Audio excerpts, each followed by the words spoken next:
BJP ఎంపీలు రాజీనామా చేస్తే బనకచెర్ల విషయంలో కేంద్రం దిగిరాదా? కాంగ్రెస్ ఎంపీలు పార్లమెంట్ ను స్తంభింపజేస్తే బనకచెర్ల ప్రాజెక్టు ఆగిపోదా? 16 మంది ఎంపీల మౌనం వల్లనే చంద్రబాబు బనకచెర్ల ప్రాజెక్టు కడుతున్నాడని తెలంగాణ ప్రజలకు అర్థమవుతుందన్నారు ఎమ్మెల్యే హరీష్ రావు. ఇప్పుడు తెలంగాణ కాంగ్రెస్ ఎంపీలు మొత్తం కాంగ్రెస్ పార్టీ ఒక అడ్జర్న్మెంట్ మోషన్ ఇచ్చి పార్లమెంట్ స్తంభింపజేస్తే కడతారా? లేదు 8 మంది బీజేపీ ఎంపీలు మా తెలంగాణకు అన్యాయం జరుగుతుంది, మేము రాజీనామా చేస్తామంటే దెబ్బకు దిగిరాదా ఢిల్లీ? ఇవాళ ఎందుకు చంద్రబాబు నాయుడు చేతుల్లో ఢిల్లీ ఉంది? ఎంపీలను చూసుకొనే కదా. మరి మన ఎంపీలు నిర్ణయించుకోవాలి. మిమ్మల్ని ఎంపీలు చేసింది తెలంగాణ హక్కులు కాలరాయడానికా, తెలంగాణ హక్కులు కాపాడడానికా? తెలంగాణ బీజేపీ ఎంపీలు ఆలోచించాలి. ఇలా ప్రజలు ఆలోచిస్తున్నారు.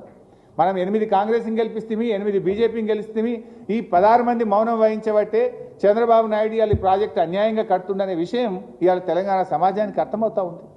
సో సిడబ్ల్యూసీని ఒప్పిస్తానే ధైర్యం ఎక్కడిది మీకు? ఎంపీలు నీ చేతులున్నారు కనుక, ఢిల్లీ నీ చేతులు ఉంది కనుక, కేంద్ర ప్రభుత్వం నీ చెప్పు చేతుల్లో ఉంది కనుక నేను ఒప్పిస్తా అనుకుంటున్నావు. కానీ మాకు కూడా రాజ్యాంగం ఉన్నది, ఈ దేశానికి ఒక రాజ్యాంగం ఉన్నది, ఈ దేశంలో ఒక సుప్రీంకోర్టు ఉన్నది. హక్కులను కాపాడడానికి సర్వోన్నత న్యాయస్థానం మీద మాకు నమ్మకం ఉన్నది. అవసరమైతే సర్వోన్నత న్యాయస్థానానికి వెళ్తాం, మా రాష్ట్ర హక్కులను మేము కాపాడుతాం.